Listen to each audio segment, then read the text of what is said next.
caracteriza o campo da cultura, pensando assim em como é que nesse campo se situa a cultura quilombola.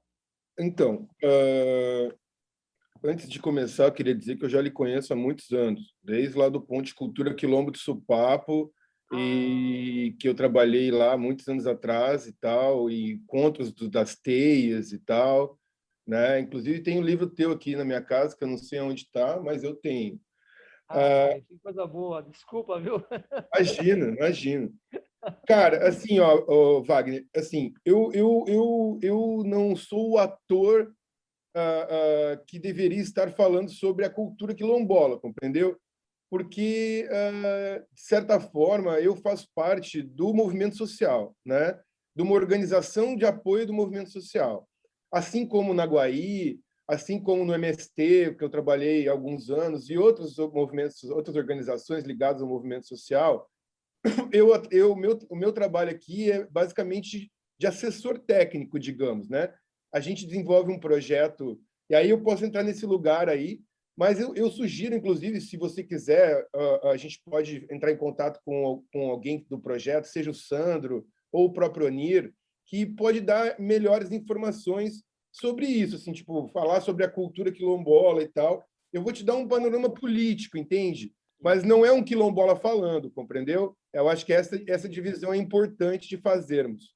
Porque, primeiro, que eu não costumo dar entrevista falando dessa perspectiva.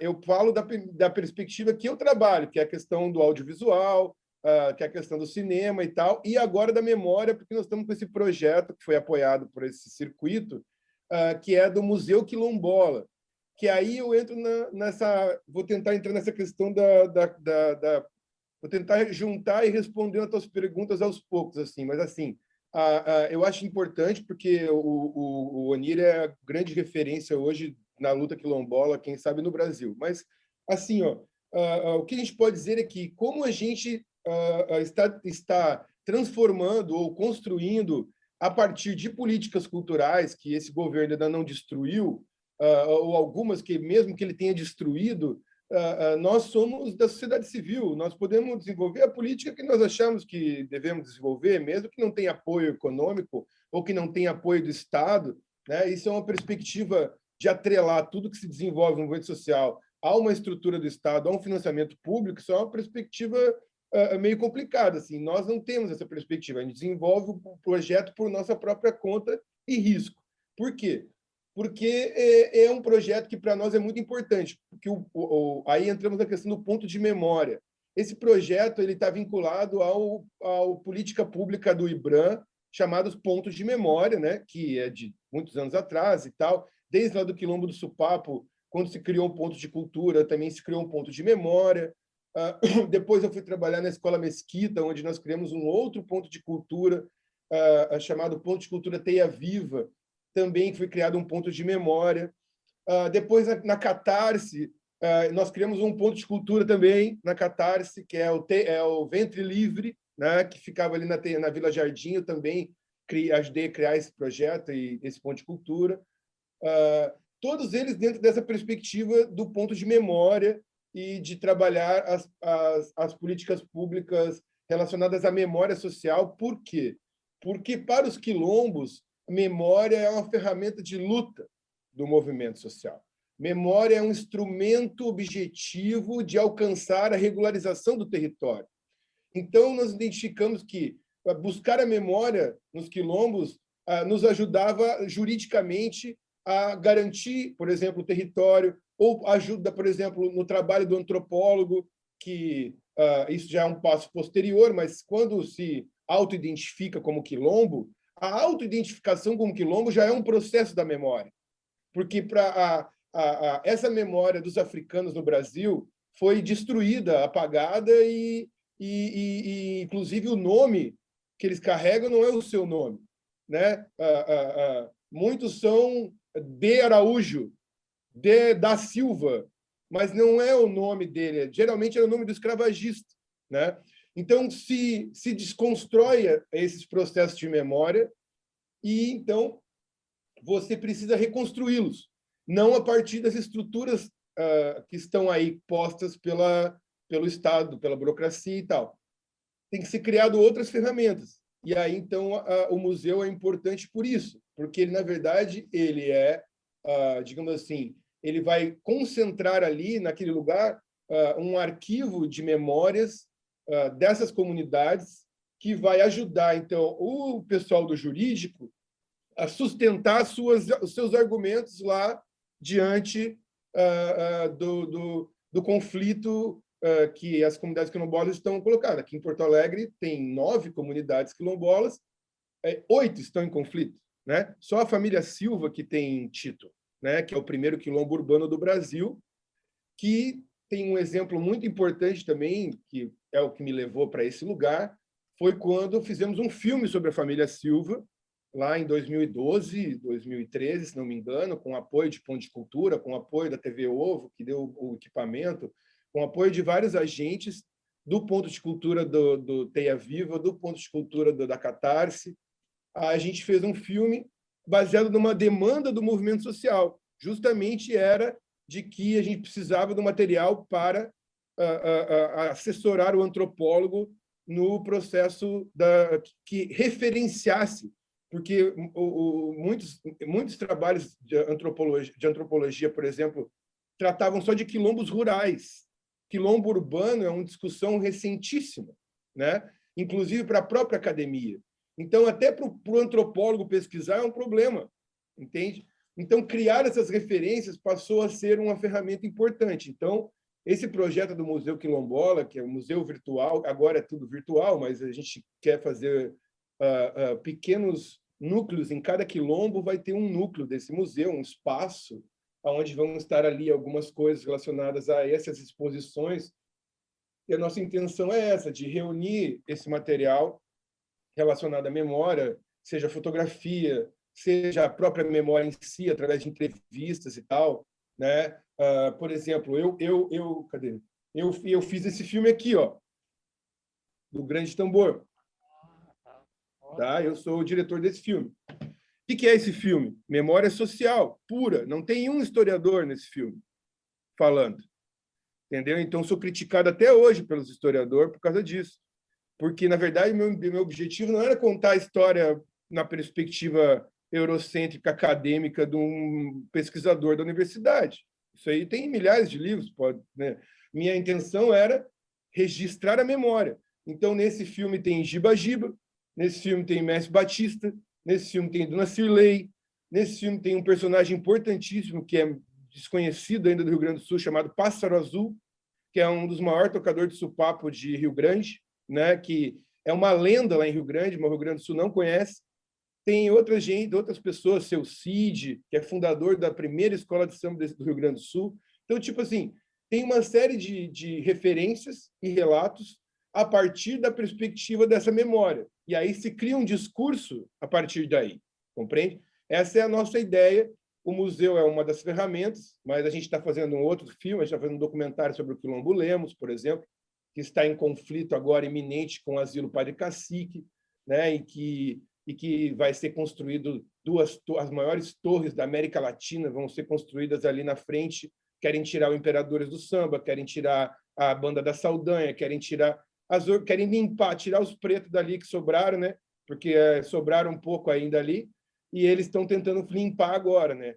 Então a gente está no meio de um grande conflito. Então esse filme, por exemplo, a gente está construindo com essa ideia de não só por uma questão estética de se fazer um filme e divulgar a questão, né? Que é importante, é óbvio, mas que ele seja uma ferramenta do movimento social, entendeu?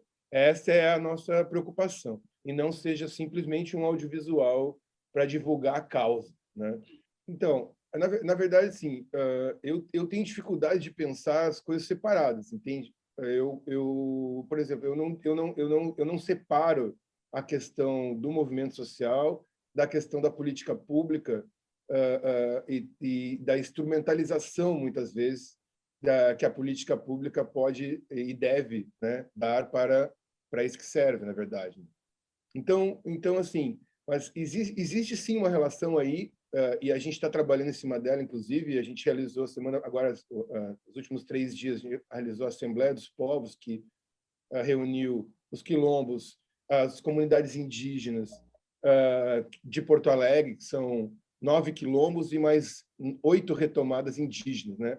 Então, Porto Alegre inteira está em conflito territorial, né? Só que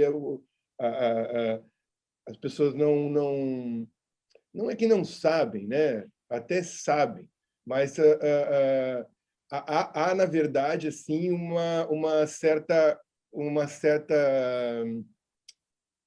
eu não saberia dizer a palavra correta, mas assim, a luta é menor, entende? A luta dos quilombolas é menor, a luta dos indígenas é menor, saca?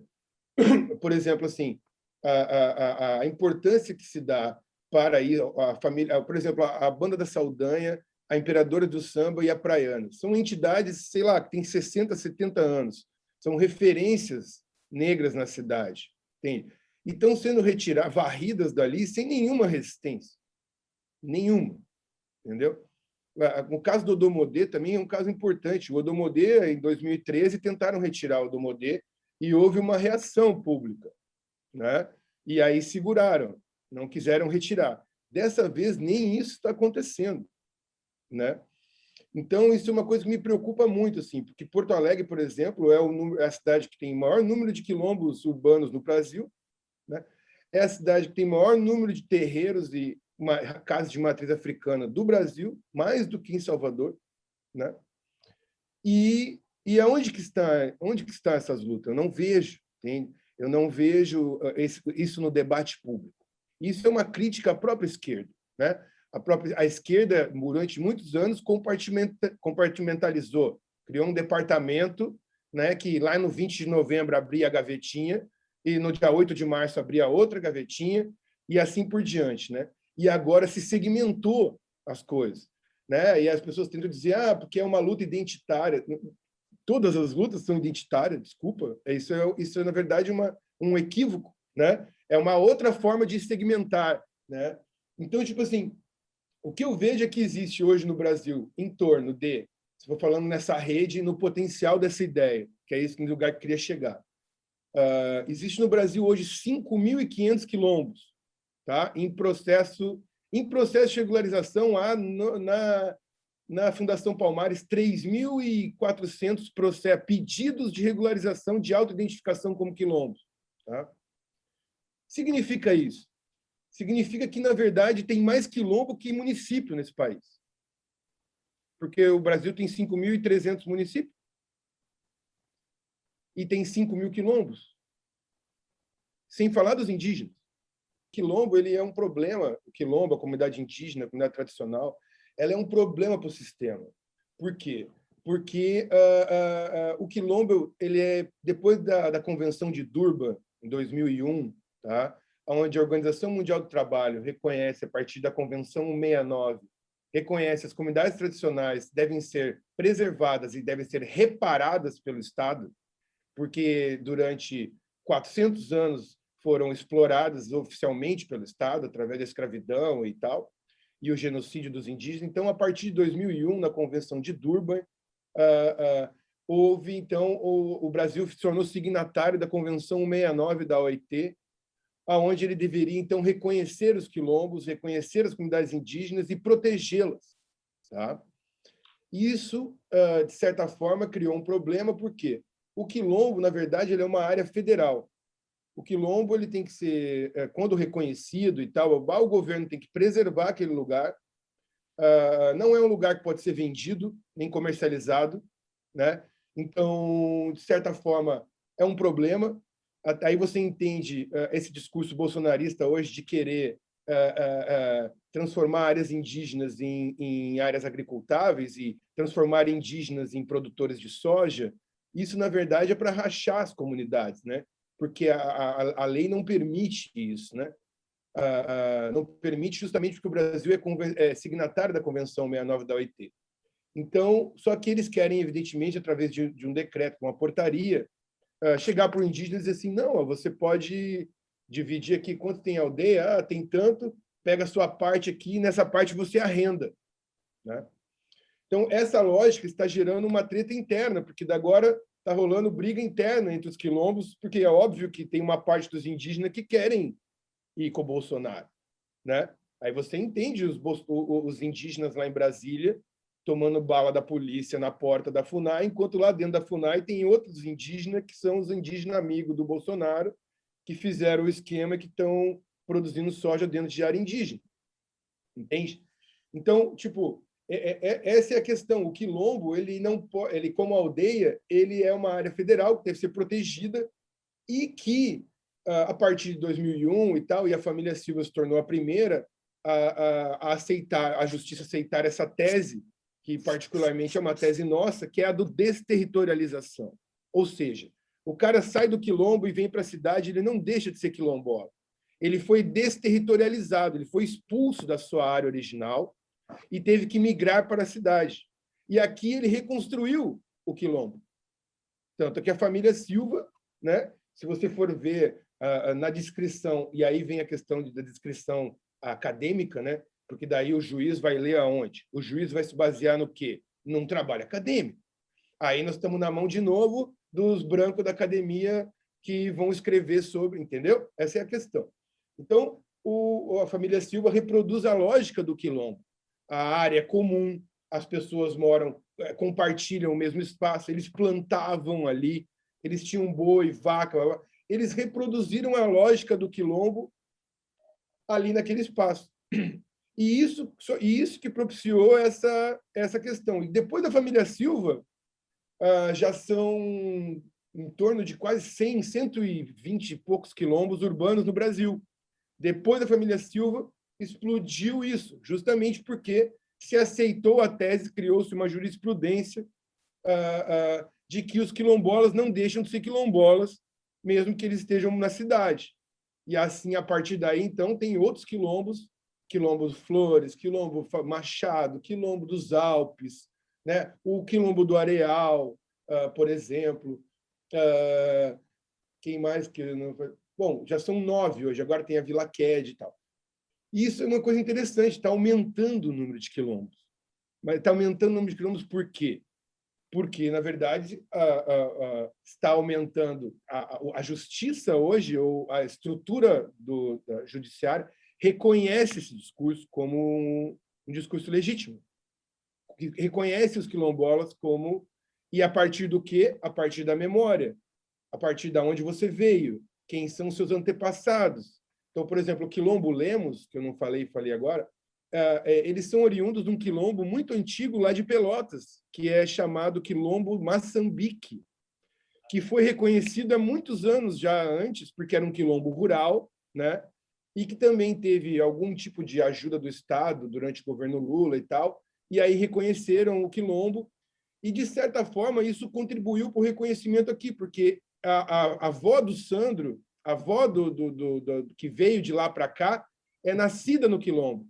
Então, nós conseguimos facilmente comprovar que ela nasceu lá, através da certidão de nascimento dela e tal, e fizemos a vinculação entre o Sandro, que é o neto dela, ou seja, a segunda geração, né? Ele é da segunda geração. Então, esse procedimento é que é o problema agora para os caras, né? Porque a justiça ela não tem como não reconhecer mais. E por isso que a Fundação Palmares hoje não dá mais nenhuma certificado de autodeclaração, entendeu? Já faz desde o governo Bolsonaro, a Fundação Palmares não certifica mais ninguém, nenhum quilombo. E isso é um problema muito sério, porque daí, por exemplo, a gente tem quilombos que estão correndo riscos eminentes. Agora, por exemplo, ali na Vila Quede, que está com uma ordem de despejo na rua, e que se auto-reconheceram como quilombolas, mas a Fundação Palmares não lhes mandou o papel e a justiça simplesmente lava as mãos, entende? Então, nesse sentido, esse projeto tem essa pretensão de que a gente consiga criar essa rede, entre aspas, de memória, né, de pontos de memória dentro dos quilombos, e esse projeto do Ponte de Memória ele é muito interessante porque ele parte da questão da memória, do processo comunitário de construção da memória. O museu que trabalha com memória, ele é um museu comunitário. Ele não tem por exemplo, assim, ele não tem uma perspectiva museológica objetiva, assim como um museu que é criado para expor obras assim, assado e tal. Ele é uma coisa, uma construção coletiva da própria comunidade. Então, pode ser que haja uma exposição fotográfica, pode ser que haja alguma outra coisa, pode ser que haja, né? Isso que é interessante desse processo, porque é muito similar ao processo do movimento social, né?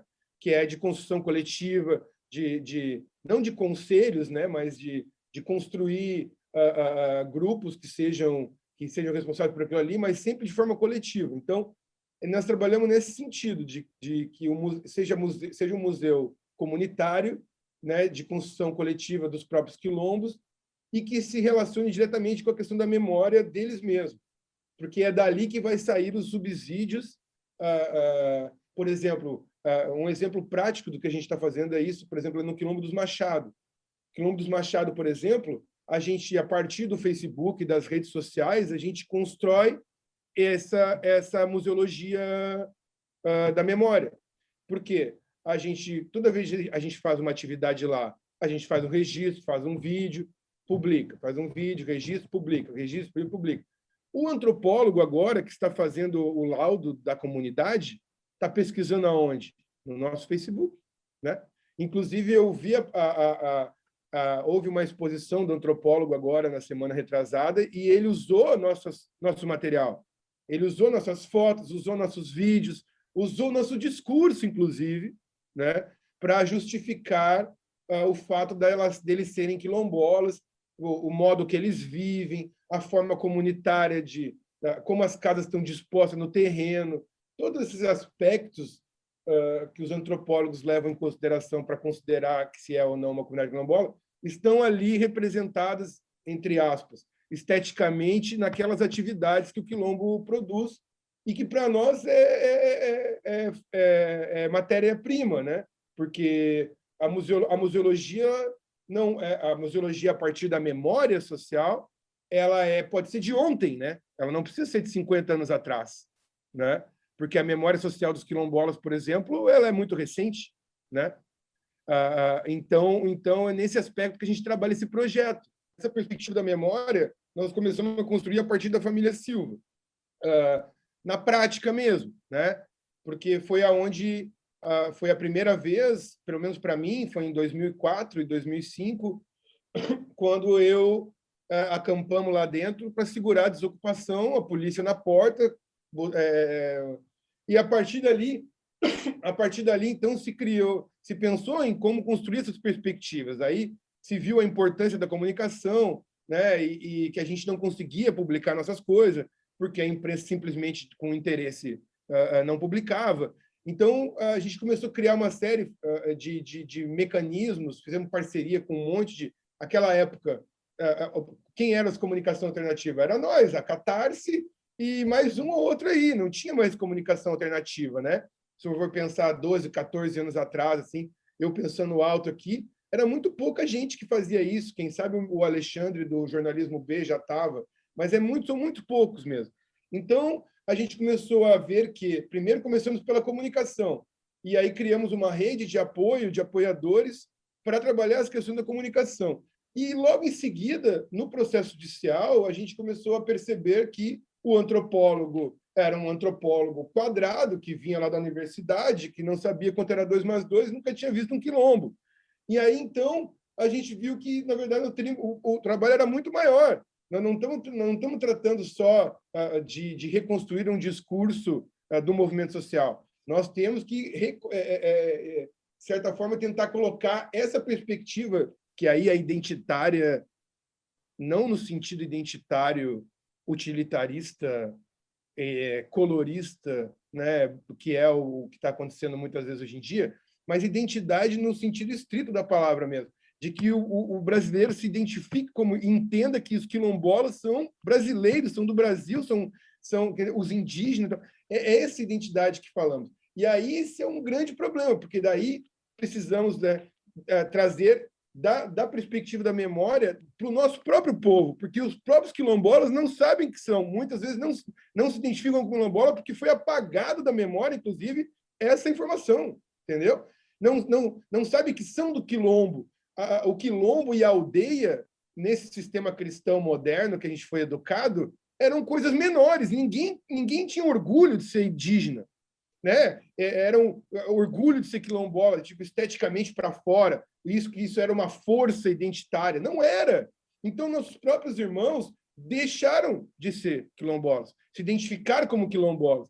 Então, é uma reconstrução interna e externa, né? Porque, tipo, você precisa chegar e convencer o cara que, meu, tu é quilombola. Como assim sou quilombola? Não, tu é quilombola. Tua avó veio de onde? Ah, minha avó veio de Encruzilhada do Sul. As pessoas nem se dão conta do nome da cidade. O nome da cidade é Encruzilhada, saca?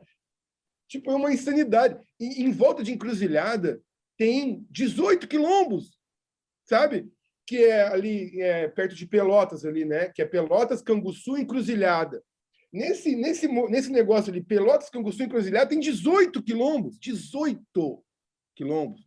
Óbvio, porque ali era onde se dava para se esconder. Quando fugiam das charqueadas, eles eram. E quem amparava eles? Quem protegeu e quem deu? Os indígenas.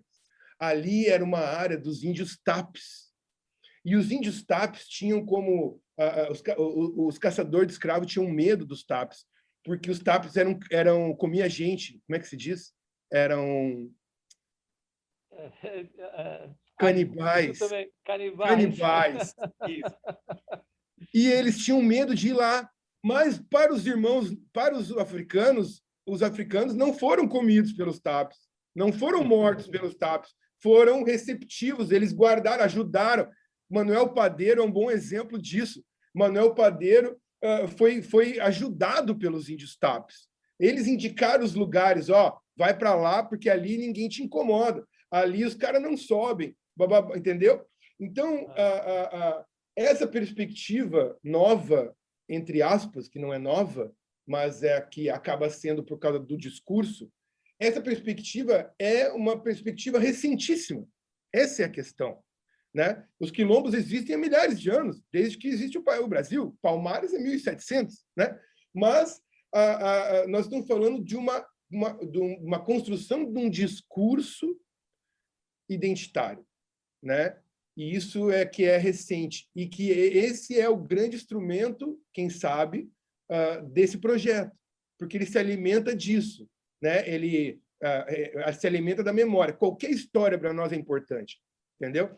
E aí, com relacionado à questão da cultura, da economia da cultura, isso está, inclusive, a gente já debate isso há alguns anos, e a Lei Aldir Blanc agora foi muito importante para nós nesse sentido, porque até então quilombo não era espaço cultural, tá?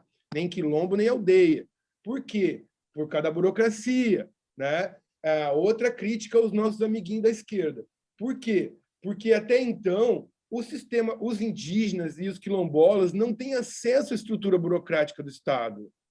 Não tem, nunca tiveram, entende? A democracia não chegou aqui, compreendeu? Então, é muito fácil para vir um malucão que nem o Bolsonaro lá e tomar os votos, claro, entendeu? Porque você está falando de um lugar. O pessoal da esquerda, quando grita por democracia, grita do Bonfim, entende? Eles não gritam da periferia. É óbvio que tem que defender a democracia, com certeza. Só que, cara, agora, desde 88, a democracia não chegou lá. E vou usar um exemplo prático para você: Quilombo de Morro Alto. O seu Manuel Chico, um senhor de 101 anos, fez 101 anos agora, é a primeira vez que ele veio a Porto Alegre. Eles entraram num processo judicial. Era governo Brizola, tá? Governo Brizola. Faz 70 anos atrás que o Quilombo de Morro Alto tentou pela primeira vez regularizar o território. E até hoje não tem os títulos da terra. Tem só parcial. Compreende?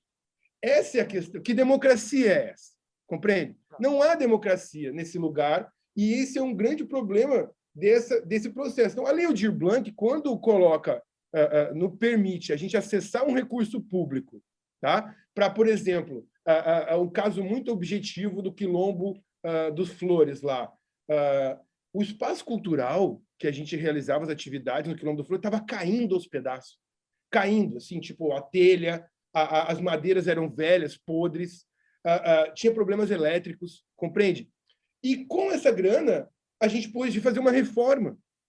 E aí, por exemplo, as crianças do Quilombo, agora, na época que não tem escola e que as aulas são remotas, estão estudando no espaço cultural do Quilombo, com a internet financiada pela Lei Aldir Blanc, pago pelo projeto, porque também pode pagar a internet. Isso é uma grande coisa para nós, porque os quilombos não têm internet, compreende? Então essa parada da Lei Aldir Blanc foi muito bacana por isso, porque abriu essa perspectiva cultural econômica nos quilombos. E inclusive a gente está, eu particularmente, a gente tem uma reunião semanal onde eu ensino eles a fazer pressão de conta, porque agora nós temos que fazer uma pressão de conta para a Lei Aldir Blanc, né? Nós estamos inclusive nesse processo agora. Então, tipo, a gente está eu estou construindo com eles a pressão de conta para eles ir sacando como é que é. Por quê? Porque agora já querem criar a Associação Cultural dos Quilombos, entendeu? Para poder acessar outras verbas públicas, para poder, por exemplo, financiar o projeto do museu esse, que a primeira vez que a gente recebeu um recurso foi agora, nesse circuito da cultura. A gente não tinha conseguido receber nenhum recurso, nem na própria Lei Aldir Blanc, nem no Marco Polo, né? Nem nessas coisas a gente foi aprovado.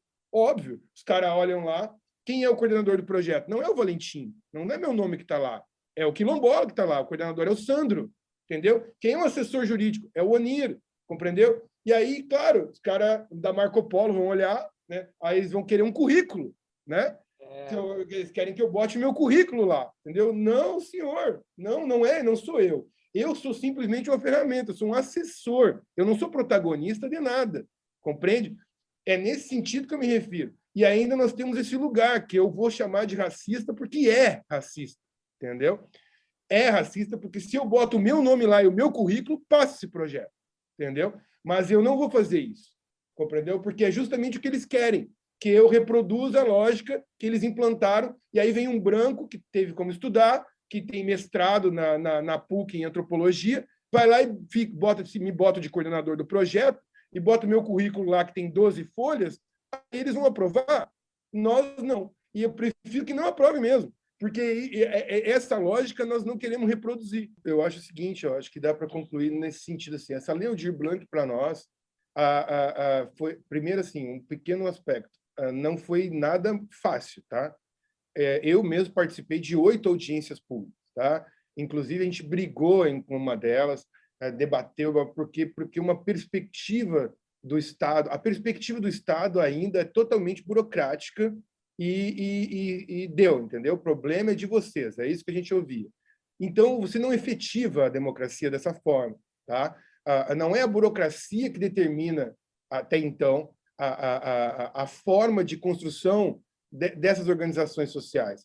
Porque, até então, o que acontecia antes da Lei Aldir Blanc, se não tivesse tido essa tensão e essa briga e essas audiências públicas com a nossa participação, exigindo, provavelmente a gente não teria acessado esses recursos desta forma, entendeu? Mesmo com a lei, tá? Então, a lei por ela mesma, ela é muito bonita, muito bacana, mas quando ela chega aqui embaixo, na base, que ela tem que ser aplicada, aí é disputa, é briga, né? Porque justamente aqui embaixo também tem estruturas burocráticas, e essas estruturas burocráticas muitas vezes sobrepõem os indígenas quilombolas. Como, por exemplo, o gestor público aqui de Porto Alegre, com quem a gente brigou muito, não queria aceitar certos tipos de documento de comprovação de gastos porque não era uma RPA ou que não era do padrão burocrático aceito. Eu digo, cara, como tu vai fazer uma coisa dessa numa comunidade indígena lá do Lami, por exemplo, que os caras não têm nem internet? Tu vai exigir o quê dos caras? Então, se eles não têm internet, eles não são cidadão? A democracia não chega lá no Lami? Como assim? Sabe? Então, isso, para mim, é uma grande perspectiva que se abre agora. Eu sei que, juridicamente, não é assim tão fácil de que, por exemplo, dar esse salto. Mas foi muito importante essa experiência para nós, porque, por exemplo, a gente já desenvolvia projetos, sempre desenvolveu. Os quilombos sempre fizeram atividades culturais, é da natureza nossa. Não tem... no samba, no Quilombo Lemos, por exemplo, todo domingo de tarde tinha um samba. E era 70, 80, 100 pessoas. Só que não tem produção, não tem divulgação, não tem não estava no Facebook, então não existe, né? Mas, na verdade, isso já existe há muito tempo. no outro quilombo lá, que é um terreiro da Mãe Pati, quilombo da família de Ouro, lá eles têm atividade de educação ecológica para não jogar as coisas da religião na praia, não usar materiais orgânicos, não usar plástico. Isso há 20 anos tem um projeto lá, que nunca recebeu um tostão público, entende?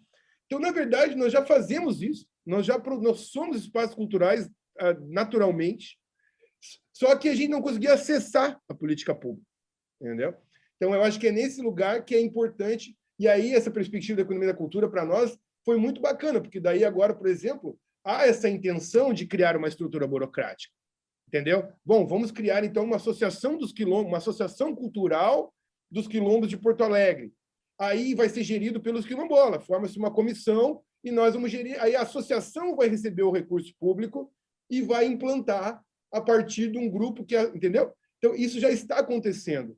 E isso tem influência direta na questão política também, porque essa associação não é só uma associação cultural, né? A gente não vai ali só debater cultura.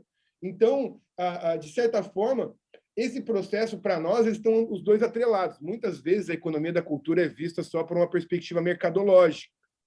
E é essa a nossa crítica que a gente faz, inclusive aos irmãozinhos nossos, tá? Que é a utilização simplesmente da utilização da desgraça alheia para vender produto, né? Não é a nossa perspectiva. A nossa perspectiva é a produção cultural a partir do território e que esse lugar seja um lugar de luta, de ferramenta de... Nós queremos regularizar os territórios. A fazer cultura, para nós, é regularização dos territórios, reconhecimento dos quilombolas e reparação histórica. Essa é a grande questão. E eu termino assim. A Lei Aldir Blanc, para nós, foi reparação histórica do Estado brasileiro, compreendeu? Que possibilitou pela primeira vez que os quilombos acessassem o recurso público para fazer o que eles quisessem, entendeu? Isso é que é o mais importante. E se eles quisessem reformar o espaço, eles reformavam. Se eles quisessem pagar a internet, eles pagavam. Eles que têm que decidir. A Convenção 69 da OIT diz que é a comunidade que tem que dizer o que vai ser feito dentro do seu território. E isso não importa se é uma árvore que será cortada ou se é uma verba pública que será investida, é a comunidade que tem que decidir isso. E na Lei Aldir Blanc isso foi possível, mesmo com algumas limitações burocráticas, tudo bem, mas nós avançamos nesse sentido, sem dúvida nenhuma, entendeu? Eu espero que se mantenha, né? Eu espero que a gente consiga ir para além da Lei Aldir Blanc, né? Que o pessoal não fique só falando dos invisíveis, né? Porque também é uma forma de segmentar, né? Lá estão os invisíveis. Ai, puxa, coitadinho. Manda uma cesta básica lá para os caras. Entende? Isso aí, na verdade, é uma reprodução da lógica. Entendeu? Você está no discurso da esquerda, você está com a camiseta vermelha e está reproduzindo a lógica da estrutura, né,